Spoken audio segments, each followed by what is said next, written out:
अस्सलामुअलैकुम दोस्तों, आज की वीडियो में हम आपकी खुशामदीद कहते हैं। सबसे पहले तो हमारे चैनल सब्सक्राइब करें और बेल के आइकन को लाजमी दबाएं ताकि आपको इस तरह आने वाली वीडियो मौसूल होती रहें। इसके बाद ये एक पट्ठा मैंने मंगाया था सिंध से, जो कि काफ़ी डर रहा। अभी मैं इसको घर से बाहर लेके आया हूँ, थोड़ा बाहर का माहौल दिखा रहा हूँ।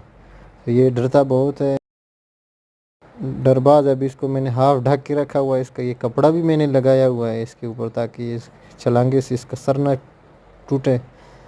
तो अगर कोई हमारा सब्सक्राइबर देखने वाला शौकीन भाई हजरात है तो अपनी राय हमें